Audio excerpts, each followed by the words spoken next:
Buenos días, buenas tardes amigos, amigas y bienvenidos a un vídeo más. En este vídeo vamos a ver qué es la osteopatía desde el punto de vista moderno, desde la osteopatía moderna, científica, ¿vale? Porque hay muchas personas que realmente no saben lo que es y en el peor de los casos se vierte en calumnias, se vierte en barbaridades sobre la osteopatía, que es una pseudociencia, que es una estafa, que es un masajista con ínfula. La osteopatía tampoco es quiropraxia, no es dar masajes de espalda, no es hacer chamanismo. Y esto ocurre porque en España no hay una regulación clara sobre la osteopatía. Para ser osteópata se puede ser mediante dos formas.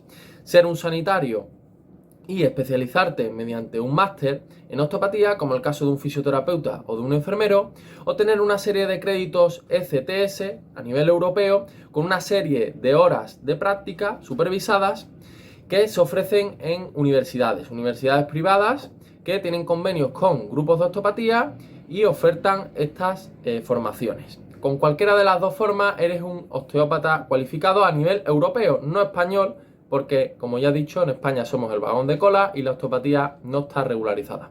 Como estarás viendo en pantalla, en Estados Unidos es una especialidad médica, en Francia puedes trabajar en hospitales con ella, en Reino Unido puedes trabajar en hospitales con ella, en Italia está regularizada, en Grecia, en definitiva, en muchas partes del mundo está regularizada. Por lo tanto, para mí, algo que está tan regularizado alrededor del mundo no puede ser jamás una pseudoterapia ni una pseudociencia. Simplemente en España no hay lo que hay que tener para regularizar esto con toda la evidencia científica y toda la evidencia clínica que tiene la osteopatía detrás.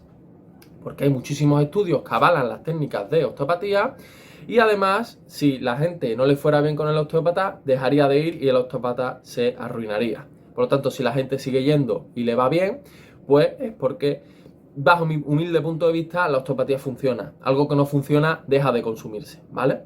Una vez dicho esto, ¿qué es para el osteópata moderno la osteopatía? ¿Cuál es la base? Pues la holística. Entender que todo el cuerpo está relacionado entre sí y que cualquier problema en cualquier parte del cuerpo se puede manifestar en otra o puede generar esas famosas cadenas lesionales.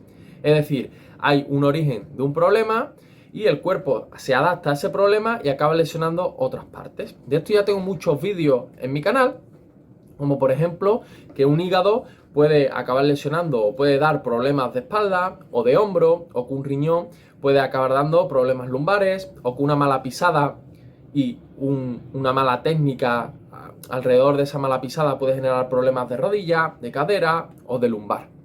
O que un problema nervioso, de ansiedad, de estrés, puede generar problemas digestivos, ¿vale? Esa es la holística, entender que el origen no está en el estómago, se manifiesta en el estómago, pero que yo tengo un problema de estrés, que tengo un problema de ansiedad, por mi trabajo, por mis hijos, por cualquier situación emocional fuerte y yo tengo malas digestiones por eso, ¿vale? Esto está ampliamente estudiado, ampliamente demostrado, no solo en la osteopatía, sino en muchas otras disciplinas. En psicología se estudia la somatización, en medicina interna se estudia como una piedra en el riñón genera problemas en el lumbar y duele mucho la espalda, ¿vale? Por ejemplo.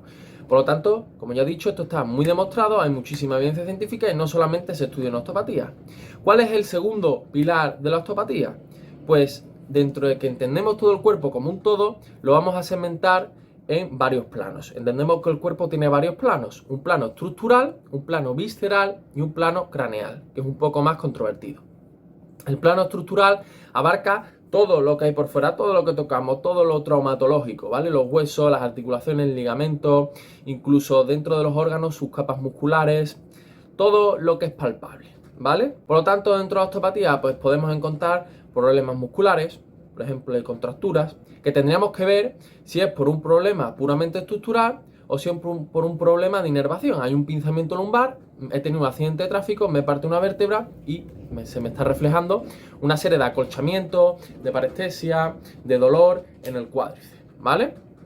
El problema, como veis, no está en el cuádriceps, está en la espalda, el nervio está afectado, pero yo como osteópata tengo que identificar de dónde viene esa molestia, ese problema de cuádriceps. Pues ahí está la estructura, en esas contracturas. Problemas articulares, la hipomovilidad, la disfunción, ¿vale? Estos son dos términos muy importantes en osteopatía. La hipomovilidad viene a referirnos que hay una falta de movilidad, es decir, cada articulación, incluso los propios órganos, los propios músculos se tienen que mover de una manera. Si mi articulación del hombro, por ejemplo, tiene flexión, aducción, en definitiva, tiene muchos movimientos, pues yo tengo que ver cuáles son esos rangos de movimientos eficientes, tengo que ver si hay dolor, tengo que ver si mi movimiento se produce correctamente, si hay algún tipo de problema a nivel articular, si hay algún problema a nivel de tipo nervioso, de inervación, si hay algún problema de tipo muscular y ver cuál es el fallo, el por qué ese brazo no puede ir a la flexión, ¿vale? Eso sería todo lo que tiene que ver con estructural, la base de todo. ¿Y cómo vamos a trabajar en osteopatía? Pues no, la osteopatía no es quiropraxia ni en masaje, es un compendio de todo. No se trata de crujir por crujir, no se trata tampoco de dar masajitos, no se trata de hacer estiramientos. Tenemos que ver mediante una serie de test osteopáticos y de test que se estudian no solo en osteopatía, se estudian en medicina, se estudian en fisioterapia, se estudian en muchas otras disciplinas, cómo está afectado ese hombro y aplicar un tratamiento y aplicar el tratamiento que se debe aplicar. Esto es una de las cosas que más se critica en la osteopatía, que no entiendo el porqué, que si parece que la osteopatía es la panacea, la osteopatía no cura el cáncer, la osteopatía no sirve para todo. El problema osteopático es el que se aborda con osteopatía. Yo cuando tengo piedras en el riñón, tengo problemas renales, no voy al cardiólogo a que me haga pruebas de cardiología. Y cuando tengo un problema gástrico del páncreas, no voy al neumólogo a que me haga una espirometría. Me tendrán que hacer las pruebas que tienen que ver con el estómago, las pruebas que tienen que ver con el páncreas, lo que sea. Pues aquí pasa lo mismo. Yo voy a aplicar mis test, voy a aplicar mi tratamiento osteopático cuando identifique un problema osteopático, ¿vale? Por lo tanto, eso tiene que quedar muy claro. La osteopatía no es la panacea ni la osteopatía lo cura todo. Sirve para abordar el problema osteopático, que como ya hemos dicho, tenemos la disfunción y tenemos la hipomovilidad. La hipomovilidad es a nivel articular. La disfunción, pues como bien dice la palabra, es una falta de función o una función ineficiente, ¿vale? La hipomovilidad es no puedo mover mi brazo en los rangos de movimiento, es algo puramente articular. La disfunción es no funciona correctamente. Están relacionadas. O sea, algo hipomóvil está disfuncional, pero algo disfuncional no tiene por qué estar hipomóvil. Porque, por ejemplo, un hígado puede estar en disfunción porque no está haciendo todas sus funciones hepáticas correctamente y eso se manifiesta, pero el hígado como tal, pues no va a tener un movimiento más allá del propio respiratorio, más allá del impulsado por el diafragma, ¿vale? Por lo tanto, esto es lo que vamos a tratar con la osteopatía, las disfunciones y las hipomovilidades. Generalmente son la antesala de la enfermedad. Y esto tiene que quedar muy claro. La osteopatía no trata enfermedades. Si el fémur está roto, tú no vas a tratar un fémur roto. Si hay un esguince y el ligamento se ha ido al garete, tú no vas a tratar ese esguince, vas a tratar las consecuencias de eso, ¿vale? Pero no se va a tratar nada que esté roto, nada que esté enfermo, no se va a tratar enfermedades víricas, ni bacterianas, infecciones, tampoco vamos a algo que esté inflamado, algo que esté roto. En definitiva, esto tiene que quedar muy claro. El segundo plano con el que se trabaja en osteopatía, ya hemos hablado un poquito mucho sobre estructural, es sobre el visceral, es decir, las vísceras. Una disfunción en estas vísceras, que ya hemos hablado de la disfunción, cómo se manifiesta en el resto del cuerpo. Y ya hemos dado algunas pinceladas, como un problema renal se manifiesta en el lumbar o como un problema de hígado se manifiesta en la porrilla costal derecha, en la espalda derecha o en el hombro derecho, ¿vale? Todo esto son relaciones que, como ya hemos dicho antes, la osteopatía busca trabajar sobre todos estos sistemas y cómo se relacionan entre sí y cómo un problema en un sistema se puede manifestar en otro. Pues en visceral pasa lo mismo. Vamos a ver el estado de las vísceras, vamos a ver cómo fluye la sangre, cómo fluyen los residuos. Vamos a ver la inervación de esas vísceras si está siendo correcta o no. Y vamos a ver las capas musculares de algunas vísceras si están espasmadas o no. Vamos a ver cómo está el estado visceral y vamos a hacer que la sangre fluya mejor, que el drenaje de tóxicos se produzca mejor y que esas capas musculares de las vísceras no estén contracturadas. Y luego tenemos la tercera parte, que es la más controvertida y yo puedo llegar a entender lo que es la craneal. En la craneal, desde la osteopatía antigua, lo que se busca es mover los huesos del cráneo para generar algunos estímulos a nivel de encéfalo y a nivel neurológico. Es verdad que cuando tú eres pequeño tienes fontanelas, que son las uniones entre los huesos del cráneo, y a medida que creces pues se solidifican, ¿vale? Se fusionan y entonces se pierde esa movilidad. Yo sí tengo que romper una lanza a favor del craneal, y es que hay que entender que cuando tú presionas ciertas zonas de la cabeza, tú sí estás llevando sangre, sí estás mejorando el fluido del encéfalo que hay dentro del cráneo, no solo el líquido cefalorraquídeo, también el retorno venoso, si lo estás aumentando en esa zona. Si no, coge tus manos y presiona aquí y vas a ver cómo notas presión, vas a ver cómo incluso puedes marearte, cómo puedes sentir vértigo. Eso es porque se está produciendo una fuerza realmente que está afectando a tu encéfalo, ¿vale? También hay que entender que hay muchísimas fascias, muchísima musculatura en la cara y que, como ya hemos dicho antes, mediante la holística relacionamos toda esa musculatura con el resto del cuerpo y relacionamos todas esas fascias con el resto del cuerpo. Por lo tanto, trabajando posibles adherencias, posibles restricciones de movilidad en estas fascias, en estos músculos, podemos mejorar bastante toda la coordinación de nuestros sistemas de movimiento y de nuestras cadenas musculares. Y luego entender que hay nervios, por ejemplo en el occipital, que pasa el nervio vago, que si se pinzan, por ejemplo, por un accidente, un latigazo cervical, pues puede generar vértigos y náuseas y puede generar problemas de somatización. Por lo tanto, yo a nivel de craneal sí puedo entender que sea muy controvertido, porque el craneal antiguo sí parece muy místico, muy chamán, pero yo sinceramente desde la evidencia clínica sí he visto mejoras en pacientes, sí he visto relajación, sí he visto que se calmen estados de ansiedad, de depresión, sí he visto mejoras del insomnio, sí he visto mejoras del cólico de lactante, de somatizaciones. A nivel de ansiedad, de depresión, de estado emocional, del sistema límbico, sí mejora bastante craneal. No hay que entenderlo como que se mueven huesos del cráneo, como si yo estuviera crujendo una vértebra lumbar, pero sí hay que entender que estoy movilizando fascia, que estoy quitando presión al cráneo, que estoy movilizando musculatura a la cara, que estoy movilizando raíces nerviosas, ¿vale?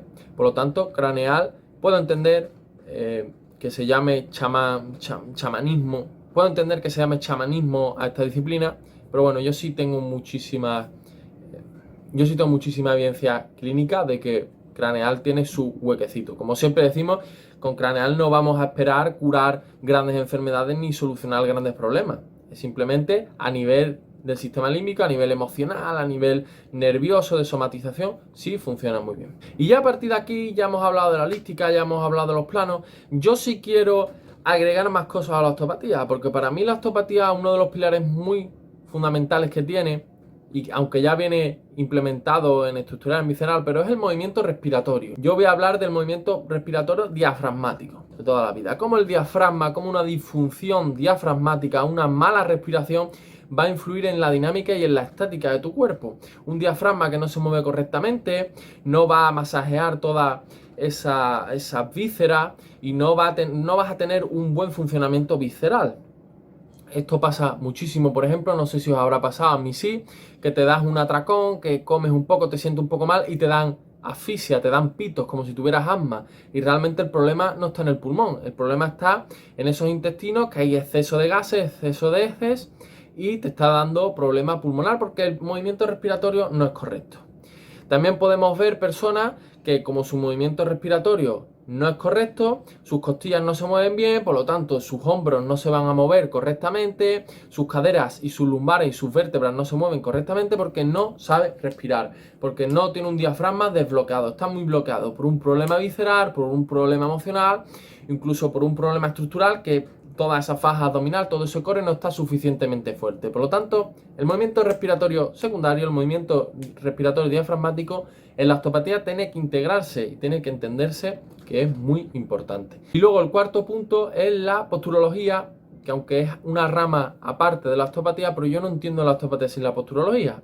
Es decir, entender, analizar, estudiar la postura y cómo la postura puede llegar a lesionar tu cuerpo. Es decir, como una falta de información de esos captores posturales, no entra bien la información a tus plantas, a los pies, hay una mala pisada, hay una mala mordida. Esto pasa mucho, por ejemplo, te saca una muela, te hace un empaste y ya muerdes mal y empieza a desarrollarse problemas cervicales. Una mala visión, porque tú no ves bien por un ojo y tienes que mover la cabeza. Un mal oído, porque no oyes bien por un oído y tienes que girar la cabeza para escuchar. Y todo esto genera problemas en tu cuerpo. Por lo tanto, para mí, el análisis y el estudio de la postura va muy implícito a lo que viene siendo la osteopatía. Y luego hay un quinto punto del que se habla poco y que está científicamente muy demostrado, que es la metámera, la cadena ganglionar simpática y la metámera. ¿Qué es la metámera? Pues son segmentos de nervios que salen de la médula. ¿vale? Y que van a inervar varias partes. Dentro de la metámera tenemos un viscerotoma, un dermatoma, un miotoma, depende de si esos nervios van a inervar a un músculo, van a inervar la piel, van a inervar una víscera, ¿vale? Y están conectados todos a un ganglio. Es como una regleta en el que tú enciendes y se distribuye esa corriente nerviosa. Si el ganglio está mal, porque hay un pinzamiento, porque hay una disfunción vertebral, pues entonces todos esos segmentos que salen de ese ganglio van a estar mal. Y entonces encontramos correlaciones. Encontramos que una persona, por ejemplo, que se da un golpe en la espalda y se parte L3, ¿vale? La lumbar 3, va a tener mal control motor, es decir, va a haber musculaturas en el muslo que no funcionen correctamente, que no tengan capacidad de contraerse, va a haber parestesias, va a haber dolor, calambre, molestias, que no son, que tú palpas, masajeas y no se alivia, ni siquiera duele, es algo constante porque el nervio está afectado. Va a haber una disfunción fluídica también, la sangre no va a fluir correctamente porque el nervio está afectado.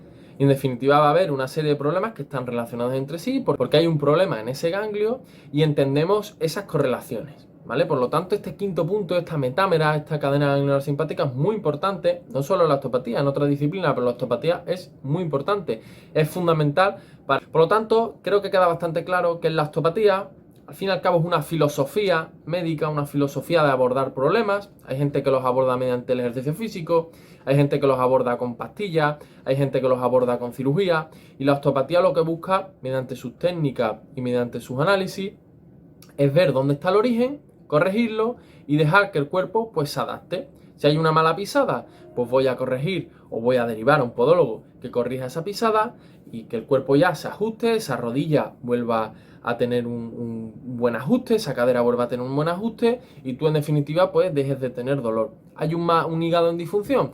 Pues lo derivo o lo trato dentro de mis posibilidades con la osteopatía, voy a hacer que esa parrilla costal se abra y por lo tanto mi hombro se abra, mis costillas se abran y ya no me duela el hombro.